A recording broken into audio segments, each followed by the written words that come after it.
சிவாய வாழ்க வளமுடன். எல்லோரும் நலமாய் இருக்கிறீர்களா? இப்போது பார்த்தீங்கன்னா உங்களுக்கு நான் சூரிய தவமும் காலை தொப்பை குறையறதுக்கு விநாயகர் பற்றி கேட்டிருந்தீங்க. விநாயகர் கடவுள் மதம் அப்படின்னு சொல்லாமல் அது ஒரு நம்ம பயிற்சியாளர் மாதிரி நினச்சிட்டு நீங்கள் அதுக்கு அங்கே போங்க. போகாதவங்களும் பிரச்சனை கிடையாது, அங்கே போக மாட்டேன்னு சொல்கிறவங்களும் பிரச்சனை கிடையாது. அவங்க இந்த மாதிரி நான் சொல்கிற மாதிரி பண்ணினீங்கன்னா உங்களுக்கு சரியாக இருக்கும். அதாவது பார்த்துட்டிங்கன்னா, நம்ம காலையில் எழுந்தவுடன் நம்மளுக்கு இந்த குடல்ல இருந்து ஃபுல்லாக நஞ்சுத்தன்மை இருக்குங்க. கவத்தன்மை, நஞ்சுத்தன்மை, பித்தத்தன்மை இருக்கும் இங்கே. இது என்ன ஆகும்னா, நம்ம நைட்டு உறங்க போகும்போது நம்மளோட குடலில் செரிமானம் பண்ணுறதுக்காக அமிலம் சுரக்கும். அந்த அமிலத்தினால இந்த நஞ்சுத்தன்மை வரும். பார்த்திங்களா, நாய் பிராணிகள்லாம் பார்த்திங்கன்னா அந்த நஞ்சுத்தன்மையை கக்கி சேரலைன்னா ஒரு நேரத்துக்கு கக்கி அந்த நஞ்சுத்தன்மையை மாதத்துக்கு ஒருக்கா எடுத்துரும். அது ப்ராப்பராகவே அது உடல் அதுவே காயக்கல்பு பண்ணிக்கும். அதுக்கு உடம்பு சரியில்லாமல் இல்லை, அது அந்த காயக்கல்பு பண்ணி அந்த அருகம்புல்லை தின்னு அந்த நஞ்சுத்தன்மையை முறையாக எடுத்துரும். பார்த்துருக்கீங்கன்னா, அது மாதிரி தான் நமக்கு எடுக்க தெரியாது, எடுக்க மாட்டோம் நம்ம. அதனால நம்ம என்ன பண்ணுவோம், அதிகாலையில் அருகம்புல்லை 2 எடுத்து சாப்பிட்டுக்கோங்க. அங்கே போகாதவங்க அருகம்புல் அந்த நஞ்சுத்தன்மையை எடுக்கக்கூடியது அந்த அருகம்புல்லுக்கு இருக்குது. அதனால தான் உங்களுக்கு அருகம்புல்லை சொல்கிறேன். அந்த அருகம்புல்லை எடுத்து காலையில் மென்னுக்கங்க. மென்று உங்களால் வாந்தி எடுக்க முடிஞ்சால் எடுங்க, இல்லைன்னா அதை விட்டுருங்க, அந்த சக்கையை எடுத்துருங்க. சரிங்களா? அந்த நஞ்சுத்தன்மை போயிடும். அதுக்கு தான் அந்த அருகம்புல். ஆல்ரெடி உங்களுக்கு உடம்புல ரத்தத்தையும் சுத்தம் பண்ணிடும். இது விநாயகர் கோயிலுக்கு போகாதவங்க செஞ்சுருங்க. விநாயகர் கோயிலுக்கு போகிறவங்க அதிகாலையில் இதுக்காகவே விநாயகர் கோயிலுக்கு போயிட்டு அந்த அருகம்புல்லை 2 எடுத்து வாயில் போட்டுகிட்டே விநாயகர் கோயிலுக்கு போங்க. போய் அந்த விநாயகருக்கு ஆடையை எடுத்துட்டு வெறும் வயிறு தெரிகிற மாதிரி தண்ணியை நீங்கள் ஊற்றுங்க. இது ஒரு வாரம் செஞ்சு பாருங்க. அப்போ நீங்கள் எப்படி இருக்கீங்க, உடம்பு புத்துணர்ச்சியாக இருக்குது, நீங்கள் எவ்வளோ சுறுசுறுப்பாக இருக்கீங்க, எவ்வளோ நல்லா இருக்கீங்கன்னு பாருங்கள். உங்களோட பித்திருக்கள் கூட விலகி போகுங்க. இதோட நன்மையை சொல்லிட்டு சொன்னால் தானே நீங்கள் செய்வீங்க. அதனால தான் நன்மையை சொல்கிறேன். நம்ம சூரியன் கொஞ்சம் போகிறதுக்குள்ளே சூரிய தவம் கொடுத்துட்றேன். நம்ம இதுக்குள்ளார இதை சொல்லிடுறேன். அப்புறம் அந்த மாதிரி நீங்கள் அந்த விநாயகருக்கு வயிறு பார்க்கும்போது தண்ணி ஊற்றிட்டு, தண்ணியை ஃபஸ்ட்டு வயிறை பார்க்க போகும்போது தண்ணி ஊற்றணும். விநாயகருக்கு ஊற்ற போகும்போது என்ன நன்மைனா, உங்களோட வயிற்று பகுதியில் எண்ணெய் போய் குளிர்ச்சி போய் உங்களோட வயிற்று பகுதியை சரி பண்ணும். அப்புறம் தண்ணி ஊற்றிட்டு ஒரு பத்தியோ பொருத்திட்டு வைக்கும்போது உங்கள் மனசு சாந்தமடையும். சூடத்தை பொருத்தும் போது நீங்கள் நெருப்பு தவத்துக்கு போயிடுவீங்க. அப்போ பார்த்துக்குங்க, நீர் அங்கே சாந்த குணம், தியானம், அப்புறம் நெருப்பு பொருத்தும்போது, சூடத்தை பொருத்தும்போது அந்த நெருப்புக்கு அக்னிக்கும் போயிடுவீங்க. அப்போ 3 பஞ்சபூதம் ஆயிடுச்சிங்களா. அப்போது நீங்கள் மீண்டும் என்ன பண்ணுங்க, அங்கே அரச மரம் இருந்தால் சுற்றி வர்றீங்க.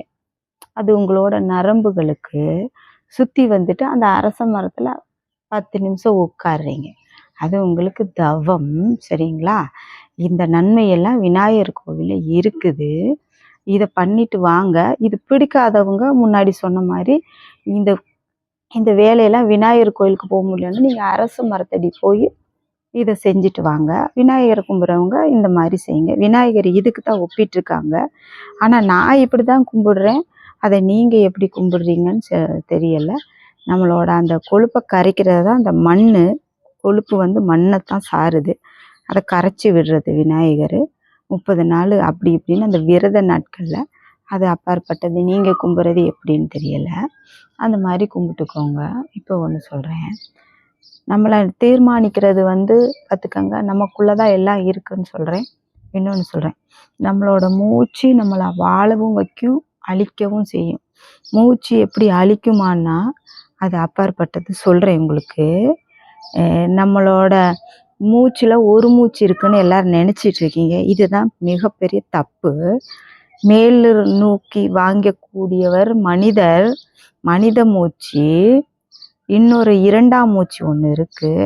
அது சித்தர்களும் மகான்களும் வாங்குவாங்க.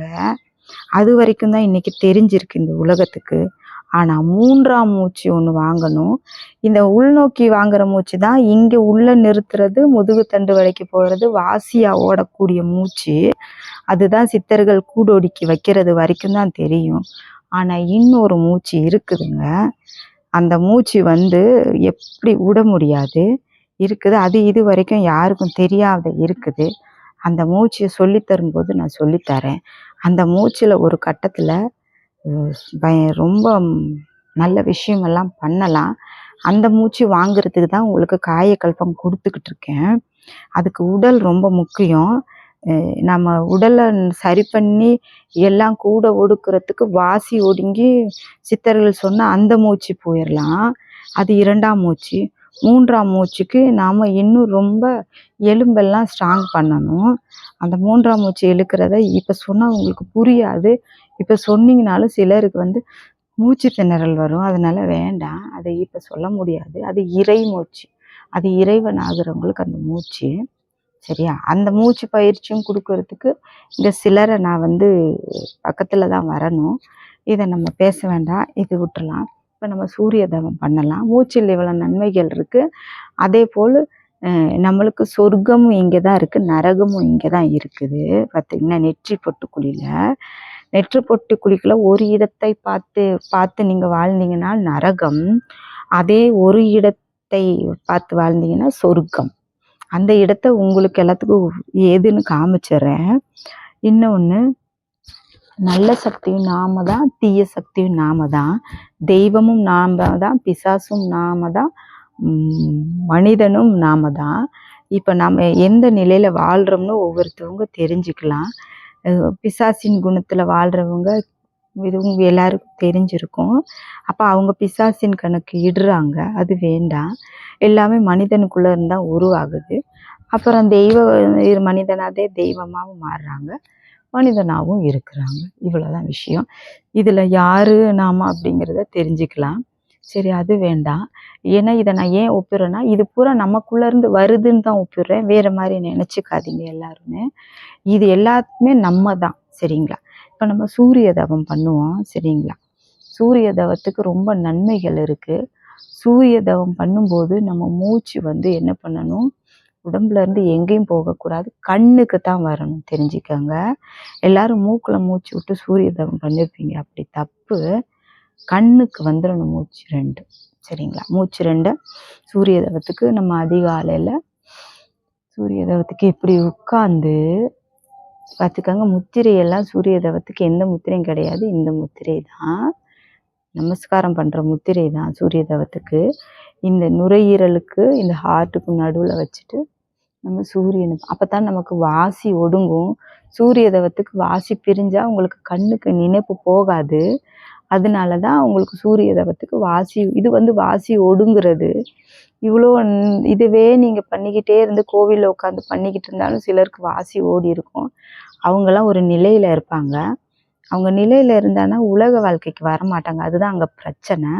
ஏன்னா உலக வாழ்க்கை குடும்பத்தையும் கவனித்து நம்ம இங்கே எல்லாம் மக்களை எல்லாம் இப்போ பாருங்கள், நான் இப்படி இருக்கிறேன், மக்களுக்கு தேவையானது சொல்லிட்டு அவங்கள் நன்மைகளையும் சேர்த்து வாழ்ந்து நம்ம குடும்பத்தையும் நன்மை செய்து வாழ்ந்து எல்லாரையும் செய்து வாழ்ந்தாதானே நம்மளுக்கு நன்மை.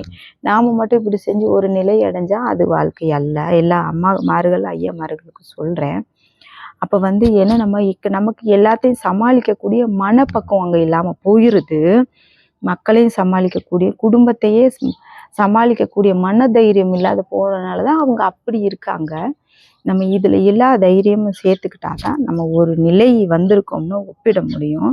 நமச்சிவாய. இப்போ சூரிய தவத்தை சொல்லிடுறேன். சரிங்களா? நமச்சிவாயெல்லாம் நல்லா கேளுங்க. இந்த இரு கை இங்கே வச்சுக்கிட்டு இந்த மூச்சு இன்னொன்று சொல்லிக்கிறேன். இங்கே ஓடுற 2 மூச்சில் ஒரு மூச்சு நமக்கு ரொம்ப பயங்கரமான வாயுவை இழுத்து கொடுக்கும், ஒரு மூச்சு நார்மல் இழுத்து கொடுக்கும். அதிகமாக வாயுவை இழுத்து கொடுக்குற மூச்சை தான் நீங்கள் இழுக்கிறீங்க எல்லாருமே. அது ஜூம் கிளாஸில் வர்றவங்களுக்கு அதை நான் ப்ராப்பராக சொல்லிடுறேன். உங்களுக்கும் சொல்லித்தர மாட்டேன்ல, சொல்லித்தரேன். உங்களுக்கு கொஞ்ச நாள் கழித்து சொல்லித்தரேன். ஏன்னா அது இப்போ சொல்ல முடியாது. ஜூம் கிளாஸ்காரங்களுக்கு பயிற்சிக்கு அப்புறம் கடைசியாக தான் சொல்ல முடியும். ஏன்னா அந்த அவங்கள சரி பண்ணணும். இப்போ உங்களையும் சரி பண்ணணும்ல, அதனால தான். இதில் ஒரு கேள்வி கேட்டுருவீங்க, இதுக்கு தான் இது. சரி, இந்த மூச்சு நம்ம வாய்வு மூச்சு எடுக்கக்கூடாது. நம்ம சாதா மூச்சை எடுத்து பார்த்துக்கங்க. இப்படி மூச்சை இழுக்காதீங்க தயவு செஞ்சு. மேலேருந்து மூச்சை இழுத்து இந்த இடத்துக்கு கொண்டு நெற்றிப்புலி பொட்டுக்கு கொண்டு கண்ணுக்கு 2க்கும் விடுங்க. இங்கே இருந்து மூச்சை இழுத்து, ஏன்னா இங்கே இருக்க காற்று நல்ல காற்று இல்லை, மேலேருந்து மூச்சை இழுத்து இந்த இடத்துல நிறுத்தி நெத்து பொட்டுக்குழிக்குள்ளேருந்து கண்ணுக்கு பிரிக்கணும் மூச்சை.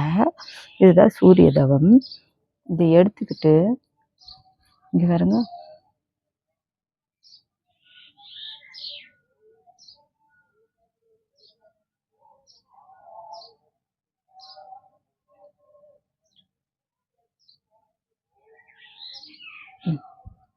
இன்னொன்று சொல்கிறேன். எனக்கு மூச்சு ஒடுங்கும், சிலருக்கு மூச்சு ஒடுங்காது. அதனால் யோசிப்பீங்க.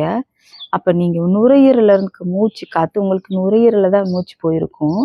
இது ஒடுங்காதவங்களுக்கு நுரையீரலேருந்து மூச்சை இழுத்து நெஞ்சாங்குழிக்குள்ளே கொண்டு நிறுத்திட்டு தொண்டைக்குழிக்குள்ளே கொண்டு நிறுத்தணும். எப்பயுமே தூங்கி எழுந்திரிச்சவங்களுக்கு இங்கே தான் நினைப்பு இருக்கும். மூலாதாரத்துக்கு காலையில் நினைப்பு போயிட்டு வேலை செய்கிறவங்களுக்கு அங்கேயே நிற்கும். தியானம் தவம் பண்ணுறவங்களுக்கு நினைப்பு இங்கே தான் வரும். இறைவன் நினைப்பு இருக்கவங்களுக்கு இங்கே தான் வரும். அவங்க ஒரு நிலை அடைஞ்சவங்களுக்கு நம்ம பயிற்சி உலக வாழ்க்கையில் இருக்கவங்களுக்கு கொடுக்க முடியும். அது வேறு மாதிரி கொடுக்கணும். அவங்களுக்கு வேறு பதிவு போடுறேன். இது தியானம் தவம் பண்ணிக்கிட்டு இருக்கவங்களுக்கு தான்.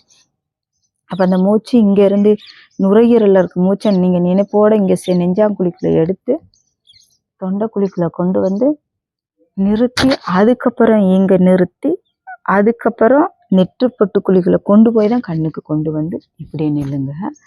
சிலர் உங்களால் திறமை இருக்குன்னா அந்த மூச்சை இங்கேருந்து எடுத்தால் தான் ரொம்ப நல்லாயிருக்கும். கொண்டு 5 நிமிஷம் நிறுத்திட்டு உறுப்புகளுக்கும் கொஞ்சம் மூச்சை கொடுத்துட்டு மொத்தமாக இங்கே நிறுத்திட்டு பொட்டுக்குழிக்கு இங்கே கண்ணு இருக்குங்க. இந்த கண்ணுக்கு 2 மூச்சும் கண்ணுக்கு போகும். எந்த மூச்சும் பிரிக்காதீங்க. உங்களுக்கு நன்மை நீங்கள் பண்ண தெரியும். இப்படியே சூரிய தவம் பண்ணிங்கன்னா அந்த கண்ணுக்குள்ளே உங்களுக்கு நீல ஒளி தெரிய ஆரம்பிக்கும். கொஞ்ச நாள் கழித்து உங்களுக்கு வெளியவே நீல ஒளி தெரிய ஆரம்பிக்கும். இந்த தவம் பண்ணிங்கன்னா நீங்கள் போய் பேசிகிட்டே இருக்கும்போது இந்த நீல சக்கரம் இப்படி 2ம் தெரியும். உங்களுக்கு தெரியும், எதுக்கு இருக்க உங்களுக்கு தெரியாது. நீங்கள் வியந்துராதீங்க, நமக்கு என்னடா நீல சக்கரம் தெரியுது அப்படின்னு. சக்கரம் தெரிஞ்சால் யாரும் வியந்துராதீங்க. ஆச்சரியமாக இன்னொருத்தட்ட சொல்லாதீங்க. அது அப்படி தெரிய தான் செய்யும். அது எவ்வளோ பெருசாக தெரியுது, அதுக்குள்ளே நீங்கள் என்ன பார்க்குறீங்கிறது தான் இங்கே முக்கியம். சரி நம்ம இப்படி தவம் பண்ணலாம். பாருங்க, இது சூரிய தவம்.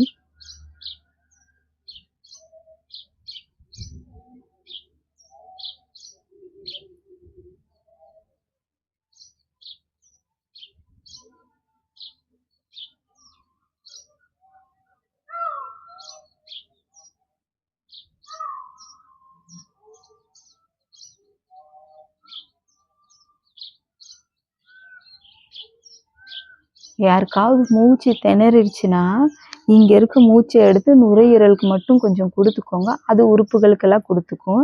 இங்கே இருக்க மூச்சை இழுத்து நுரையீரல் 2க்கும் கொஞ்சம் கொடுத்துட்டு, அதுக்கு கொஞ்சம் கொடுக்குற மாதிரி அதை அமைதியாக கொடுத்துட்டு, அது நுரையீரலுக்கு மூச்சு உடம்பு கொடுத்துக்கும். நீங்கள் நினைப்பு திருப்பி கண்ணுக்கே வைங்க. இது சூரிய தவம். இன்னொரு சூரிய தவம் இருக்குது. ஒற்றை காலில் எந்திரிச்சு அது நிற்கிறவங்க, அது நிற்கிற பயிற்சி. ஒத்த காலில் அந்த சூரிய தவம் பண்ணணும். நின்று ஆகாயத்தை பார்த்து குரவலைக்கு நேராக தான் அது இங்கே வைக்கணும். பார்த்துக்கோங்க, இங்கே வைக்கக்கூடாது. குரவலைக்கு நேராக வச்சுக்கிட்டு சூரிய தவம் பண்ணணும். அது ஒற்றை காலில் நிற்கிறதுக்கு, ஏன்னா நரம்பு இங்கே தானே இருக்குது, அதனால தான் இப்படி வைக்கணும். அதே மாதிரி இப்படியும் சூரிய தவம் செய்வாங்க. குனிஞ்சு மேனிக்க முதுகு தண்டு வடையில் ஒரு சிலர் அது சொல்லி தந்திருப்பாங்க. முதுகு தண்டு வடைக்கு இந்த சூரிய ஒளி போகிற மாதிரி சூரிய தவம் நிறைய விதவிதமாக இருக்குது. ஆனால் நம்ம கண்ணுக்கு தெரிஞ்சது 1, 2 இருக்கும். இதையும் பார்த்துருப்பீங்க ஒற்றை காலில். இது பார்த்துருப்பீங்களான்னு தெரியல. இப்போ நான் கண்ணுக்கு கொடுக்குறேன். இது ஒரு சூரிய தவம். நமச்சிவாய, வாழ்க வளமுடன். இதை பண்ணிக்கோங்க. ஆல்ரெடி சூரிய தவம். சரிங்களா? இப்போ நம்ம ஒரு யோகா கொடுக்குறோம். அம்மாமார்களுக்கு முதுகு வலிக்கும். இரவில் தூங்க போகும்போது பண்ணிக்கிறங்க ஐயாமாருங்க. முதுகு வலி இருக்கும் நிறைய பேர்த்துக்கு, என்ன பண்ணுறதுன்னு தெரியாது அவங்களுக்கு. அப்புறம் பார்த்துட்டிங்கன்னா சொல்ல முடியாது, இடுப்பு வலிக்கும். அவங்க சொல்ல மாட்டாங்க, அவங்களுக்குள்ளே அதை போட்டு மனசில் வருத்திக்கிட்டு அலைவாங்க. அவங்களுக்கு நம்ம முதுகு பயிற்சியை கொடுத்துருவோம் சரிங்களா. நம்ம மூட்டு வலி முதுகு வலியெல்லாம் நிறைய அம்மாமார்களுக்கு இருக்கும். அம்மாமார்களுக்கு இப்போ நான் கொடுக்குறேன் பாருங்க. மூட்டுக்கு எப்பயுமே பயப்படாமல் காலை நீட்டுங்க அம்மாமார்களே. நீங்கள் இந்த காலை நீட்டி இப்படி உட்கார்ந்தீங்கன்னா தான் பயப்படாதீங்க. காலை நீட்டுறதுக்கு, நல்லா நீட்டுறதுக்கு உடம்பு இருக்குன்னு. இப்படி நல்லா இந்த இடத்துக்கு காற்று கொடுங்க அம்மாமார்களே. நுரையீரலுக்கு கீழே காற்று கொடுத்து உட்கார்ந்தீங்கனாலே உங்களுக்கு வாதம் சொல்லியிருப்பேன். பின்னாடி வலி இருக்கும் யாருக்காச்சும். இங்கே பாருங்க, இப்படி உட்காந்து காலை வந்து இப்படி வச்சு இது பாருங்க, நல்ல கால் இப்படி நீட்டும் போது இந்த கெண்டைக்கால் இழுக்கும். இந்த கெண்டைக்கால் வந்து உங்களுக்கு அடைக்கப்பட்டிருக்கும். அதாவது சதைகளெல்லாம் போட்டு இங்கே ஒரு காற்று இழுத்து கொடுக்குற பம்பிங் இருக்குது. இங்கே வந்து இப்படி பம்ப் பண்ணி நம்ம பிளட்டையும் நம்ம ரத்தத்தையும் நம்ம காற்றையும் உடம்புக்கு இருதயத்தில் இருந்து பம்ப் பண்ணதை மீண்டும் நம்ம நரம்புகளுக்கு எடுக்கணும்னு அதை இறைப்படைப்பு பாருங்கள். இங்கே ஒரு பம்ப் பண்ணுற மாதிரி இருக்கும். அது யாருக்குமே சரியாக வேலை செய்யாமல் இருக்கிறனால தான் இந்த பிரச்சனைலாம் வருது. மெயின் காரணம் அதுதாங்க, வேறு எதுவுமே இல்லை. புரிஞ்சுக்கோங்க, மெயின் காரணத்தை புரிஞ்சுக்கோங்க. இது அடைக்கப்படுறனால தான் உங்களுக்கு இங்கேருந்து போகிற எல்லா உஷ்ண காற்றும் தேக்கம் அடைஞ்சு உடம்புல தங்கிடுங்கம்மா. இது ஒன்று தான் காரணமே ஒழிய வேற எந்த காரணமும் இல்லை. உங்கள் மூட்டு வலி இடுப்பு வலிக்கு நீங்கள் சரியாக நடை கொடுக்காதவர்களாக இருப்பீங்க. இந்த மாதிரி பாதிக்கப்பட்டவங்களாம் நடை கொடுக்குறவங்களுக்கு இது வராது. அது ஆணாக இருந்தாலும் பெண்ணாக இருந்தாலும் உட்காந்து ஒரு இடத்துல வேலை செய்கிறவங்களா இருப்பீங்க. அவங்களுக்கு அங்கே வந்து அங்கே இடுப்புக்கு கீழே அசைவம் இல்லாதனால அந்த பாதிப்பு வருது. இது ஒன்று தான் காரணம். இப்போ புரிஞ்சிருக்கும்னு நினைக்கிறேன் நீங்கள் என்ன பயிற்சி பண்ணணும்னு. அந்த எப்போ முடிஞ்ச அளவுக்கு இந்த பம்ப் பண்ணுற இடத்த நீங்கள் சரி பண்ணும்போது உங்களுக்கு எல்லாமே சரியாயிடும் சரிங்களா. அதுக்கு தான் இந்த கால் நீட்ட சொல்லியிருக்கேன் உங்களுக்கு. கால் நீட்டி வச்சுட்டு துடை வலி இருக்கவங்க இந்த விரலை வச்சு இங்கே ஜவ்வெல்லாம் வீங்கி இருக்கும், நல்லா வந்து அழுத்திட்டு வாங்க இப்படி. அப்போ இந்த காற்று வந்து போகும் உங்களுக்கு. எப்பயுமே இந்த இடத்த அமுக்கி உட்காராதீங்க. அடி வைத்து துடை பகுதியை அமுக்கி உட்காராம இங்கே காற்று கொடுக்குற மாதிரி நல்லா நிமிர்ந்து உட்காந்துக்காங்க. இதுதான் உங்களுக்கு பயிற்சி. பாருங்க, இந்த காலை இப்படி பண்ணிக்கிட்டே அமுத்துங்க. உங்களோட வாசி காற்று இந்த மூச்சு காற்று ரெண்டு அந்த துடைக்கு கொண்டு போங்க, காலுக்கு கொண்டு வாங்க. புரிஞ்சுதுங்களா? இப்படியே நீங்களே உணருவீங்க.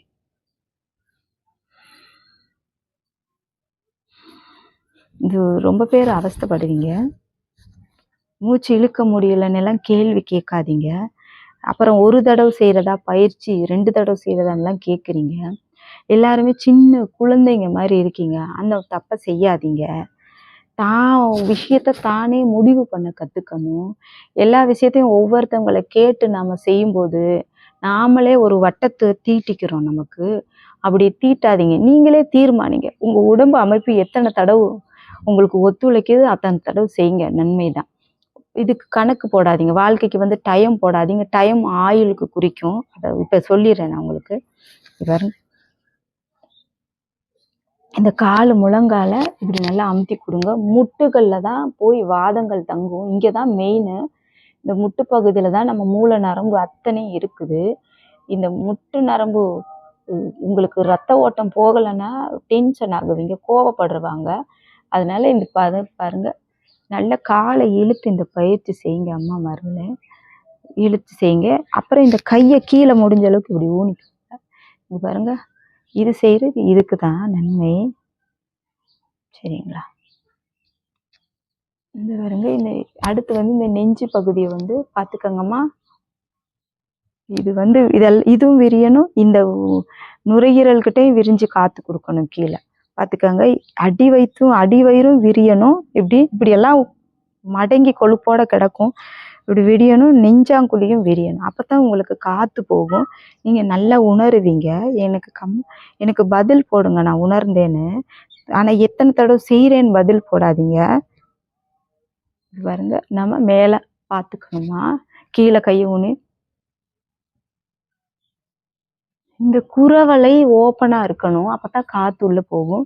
இப்ப நீங்க மேல பார்த்து என்ன செய்றீங்கன்னா, மூச்ச கால் வரைக்கும் இழுத்து மேல கால் வரைக்கும் இழுத்து மேல கொண்டு வரீங்க. கால் வரைக்கும் இழுத்து மேல கொண்டு வரீங்க.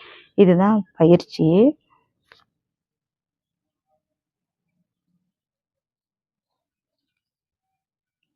நல்லா எல்லா இடமும் அமுங்கக்கூடாது மெயினா. எல்லா இடத்தையும் இழுத்துறணும். அப்பதான் உறுப்புகளுக்கெல்லாம் காத்து போகும். இதுல நல்ல உணர்வீங்க.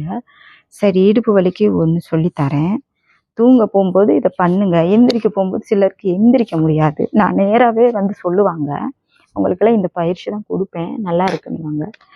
எப்பயுமே நம்ம அழுத்தம் கொடுத்து இந்த இடம் உட்கார்ந்தாதான், இந்த இடம் ஸ்ட்ராங் ஆனாதான் நம்ம எல்லா வேலையும் செய்ய முடியும்.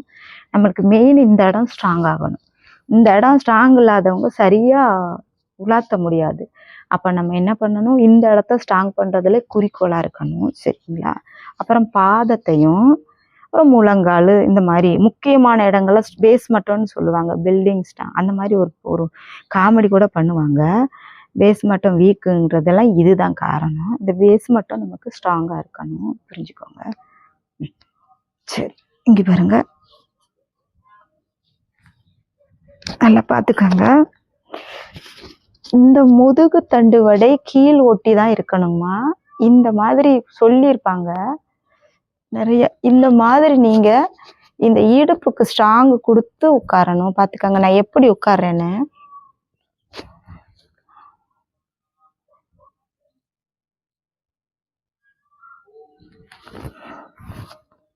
இங்க பாருங்க, முழங்கால கட்டி நான் மெயின் பேலன்ஸ் எங்க கொடுக்குறேன் பாருங்க. ரத்த ஓட்டத்தெல்லாம் எப்படி லைட்டா ஆட்டுறேன் பாருங்க. பாருங்கம்மா, ஐயா மாதிரி நல்லா பார்த்துக்கோங்க. இந்த அந்த இடம் வலிக்கும் ஆரம்பத்துல. பயப்படாதீங்க. எலும்பு கிராக் ஆயிர போகுதுங்க. பலவீனமானவங்க செய்யாதீங்க. அந்த இடத்த உற்று நோக்கி ஸ்ட்ராங் கொடுக்கணும். அப்புறம் இதை செஞ்சிடாதீங்க யாரும். நல்ல பயிற்சி எடுத்தவங்க செய்யுங்க. இங்க பாருங்க எங்க நான் கொடுக்குறேன்னு. மண்டை மட்டும் ஸ்ட்ராங்கா இருக்கு. காலோட பாடி வந்து எதுவுமே பிடிக்கலைங்க. பார்த்துக்கோங்க. இங்க பாருங்க, பாடி வந்து எதுவுமே பிடிக்கல. ஒரு விரல்ல தான் நிக்கிறேன். கால் விரல் கூட பிடிக்கல. அவ்வளவுதான். புரிஞ்சுக்கோங்க. இப்ப இந்த பாதை இதை அம்மா மாதிரி செய்யாதீங்க. கழுத்து ஒடிஞ்சிரும். தவம் பண்றவங்க, யோகா பண்றவங்க பண்ணிக்கங்க. இந்த கழுத்து ஒடியப்பட்டுரும். அதனால தயவு செஞ்சு இது அறிஞ்சவங்க செய்யுங்க. அறியாதவங்க இதனால ரொம்ப நன்மை இருக்கும். நம்ம மூளை நல்லா வேலை செய்யும். பாருங்க, இந்த அடுத்து வந்து உங்களுக்கு அம்மாமார்கள் முடியாதவங்க இந்த பாதத்தை வந்து நல்லா ஒட்டுங்க. முடிஞ்ச அளவுக்கு இந்த இந்த இந்த தொடைய ஒட்ட பார்த்துக்கங்க. பார்த்துட்டு இங்க பாருங்க, கீழே வச்சு இங்க பாருங்க, இந்த முத்திரையை வச்சு இப்படியே படுத்து இப்படியே 2 பாதம் ஒட்டணும். துடைய ஒட்டணும். ஃபர்ஸ்ட் ஒட்டலைன்னா விட்டுருங்க, கொஞ்ச நாள் கழிச்சு ஒட்டிரும். மேலே பார்த்த மேனிக்கு இந்த மாதிரி வெட்ட வெளியில தான். இது காலையில தான் செய்யணும். இது மாலையில செஞ்சுக்கோங்க. ஏன்னா காலையில தான் வெறும் வயிறா இருக்கும்போது செய்ய முடியும். இப்படியே தியானம். இந்த மூச்சு காத்து எங்க போகணும்னா, உங்களோட முதுகு தண்டு வடை கீழ்ப்பகுதி மூலாதாரம் அடி வயிற்றுக்கு தான் போய் மூக்குக்கு வரணும். அப்படியே உங்களோட நினைப்பு ஃபுல்லா முதுகு தண்டு வடையில தான் இருக்கணும். வேற எங்கேயும் இருக்கக்கூடாது. பாதத்துல இருக்கணும் உங்களோட.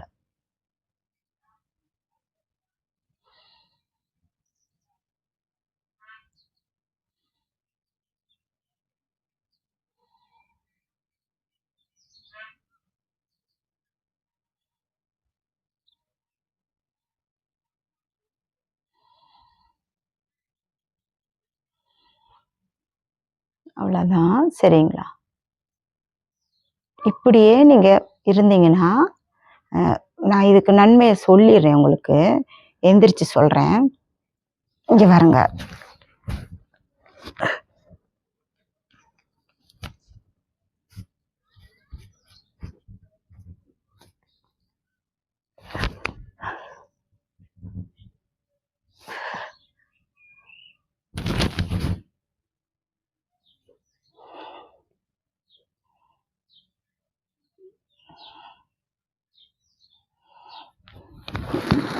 கொண்டை வந்து அழுத்துது. இருங்க.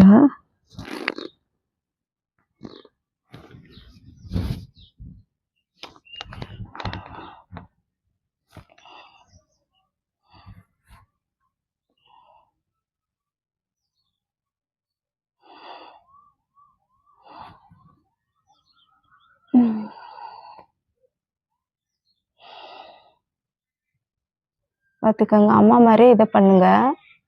இது பாருங்க. இதை பண்ணு போகும்போது இங்கே கெண்டைக்கால் வந்து உங்களுக்கு காற்றை இழுத்து கொடுக்க ஆரம்பிக்கும். நல்லா பண்ணுங்க. இது பாருங்க. பொறுமையா பண்ணுங்க.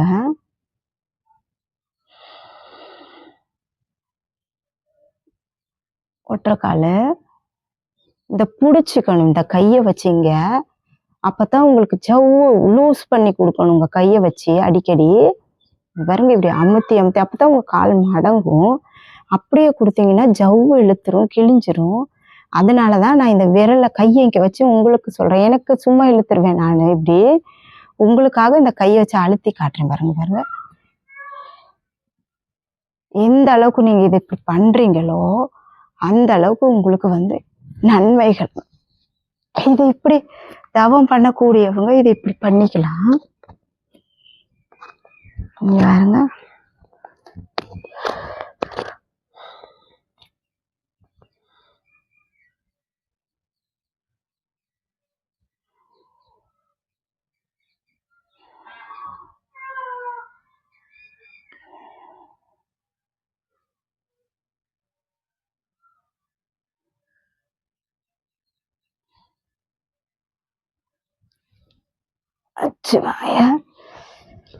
இது வந்து தவம் பண்ணக்கூடியவங்களுக்கு இந்த பயிற்சி, கடும் பயிற்சி கொடுத்துருக்கேன். அந்த கடுமையானது செய்ய வேண்டாம். அப்புறம் படுத்துக்கிட்டு அந்த கால் வந்து எதுக்கு ஜவ்வை பிடிச்சி கொடுத்தேன்னா அப்போதான் உங்கள் ஜவ்வுகள் வந்து இழுப்படும். ஏன்னா சிலருக்கு வந்து அந்த ஜவ்வு வந்து இழுப்படாது முதல்ல செய்கிறனால. அதனால தான் நான் அந்த ஜவ்வை வந்து இழுத்து கொடுத்தேன். நீங்கள் அந்த படுத்துக்கிட்டு பண்ண போகும்போது உங்களுக்கு வந்து அந்த முதுகு தண்டு வடைக்கு நினைப்பு, காற்று ஓட்டம், வெப்ப ஓட்டம்லாம் போய் அந்த இடம் நல்ல எலும்பு ஸ்ட்ராங் ஆகும். எலும்புக்கு நல்ல ஒரு சத்து கிடைக்கும். அப்போ வந்து நீங்கள் நாளாக ஆக அந்த இடுப்பு தண்டு வலியில் பாதிக்கப்பட்டவங்களாம் அதுலேருந்து குணமாகுவீங்க. இது உடம்பு காயக்கல்பம். ஆனால் ஆரம்பிக்கும் போது இந்த வாதம் எடுக்கிறத வந்து நீங்கள் செஞ்சுட்டு தான் ஆரம்பிக்கணும். நான் சொல்ல மறந்துட்டேன். அது காலையில் நான் பயிற்சி முடிச்சுட்டு வந்துட்டேன். நான் டெய்லி இதை பண்ணுவேன் முன்ன. ஆனால் இப்போது வந்து பார்த்துக்கோங்க, எனக்கு எப்படி கற்றுருக்கேன்னா இதை உங்களுக்கு செஞ்சு காட்டணும்ல. இப்படி எடுக்கிறத விட்டுட்டு நான் எடுத்துக்குவேன் வாதத்தை. நான் அதை விட ஒரு படி போயிட்டேன். இவங்களுக்கு பயிற்சி பாருங்க. இப்படி உடம்புல வாதம் இருக்குன்னா இப்படியே நான் வாதம் இல்லை, நான் இப்படியே எடுத்துக்குவேன் அந்த பயிற்சி இல்லாமல். அது நாளாக இதையும் உங்களுக்கு சொல்லி கொடுத்துறேன். எப்படி இந்த வாதத்தை எடுக்கிறேன், வாய்வு எடுக்கிறேன்னு உங்களுக்கு பார்த்துருப்பீங்க. பார்த்தீங்களா? எந்த பயிற்சியும் பண்ணலை.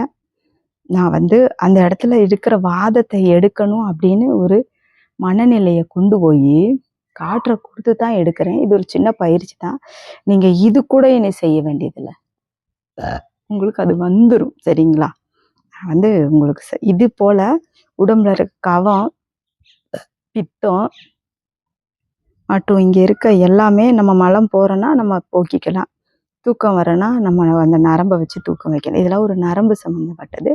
அந்த வாத நரம்பை நம்ம தூண்டி விடும்போது எங்கே இருக்கு, இங்கே வாதம் இருக்கா, இங்கே பாருங்க, இங்கே இருக்கா, எடுத்துக்கலாம். நம்ம வந்து எடுத்துக்கலாம். இங்கே எங்கள் உடம்புல வாதம் இருக்க எடுத்துக்கலாம். இது ஒரு சித்து பயிற்சி தான். இது நான் உங்களுக்கு கொடுத்துட்றேன் ஈஸியாக. சரிங்களா? நமச்சிவாய். வாழ்க வளமுடன். எல்லோரும் நலமாக இருங்க.